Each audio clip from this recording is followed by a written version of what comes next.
কোন কারণে মানবাধিকার কমিশনের অফিস স্থাপন করতে হবে? আমাদের প্রশ্ন। বাংলাদেশের পিলখানা হত্যাকাণ্ড হল 2013 সালে সাপ্তার গণহত্যা চালিয়েছে আওয়ামী খুনি হাসিনা সরকার। 21 সালে কসাই মোদির আগমনকে কেন্দ্র করে আমাদের ভাইদের রক্তের রাজপথ রঞ্জিত হল। এদেশের হাজার হাজার আলেম মামলায় হয়রানির শিকার হল। 2000 অধিক ওলামায়ে কেরাম জেলে বন্দী থাকলো।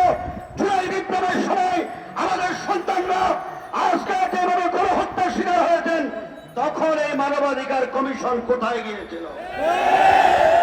সুতরাং ডাল মে কুচ কালা হ্যায়। এই সময়ে মানবাধিকার কমিশনের অফিস স্থাপন করার অর্থ হল বাংলা। আমরা লক্ষ্য করছি একজন সমকামী দুঃখে নিয়োগ দেওয়ার চক্রান্ত চলছে।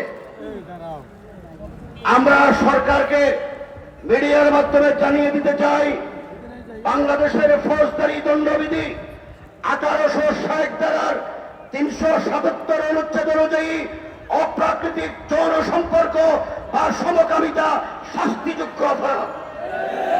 সুতরাং বাংলাদেশের দণ্ডবিধি অনুযায়ী এই অপরাধকে জাতিসংঘের কোন দূতকে এনে জায়েজ করার চক্রান্ত করা হবে।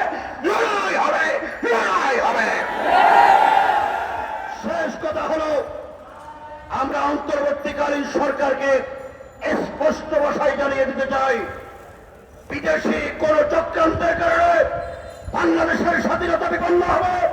বাংলাদেশের সভ্য সংস্কৃতি, সভ্যতা, তাহদিক তামাদ্দুন ধ্বংস করার চক্রান্ত হবে।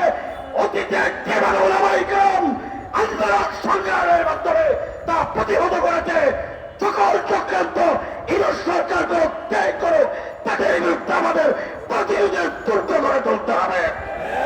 হেফাজত আছে, হেফাজত মানে থাকবে। যে কোনো চক্রান্ত মোকাবেলা করার জন্য কর্মসূচি ঘোষণা করা হয়, এই কর্মসূচি পালন করার জন্য প্রাণ মাল কোরবান করে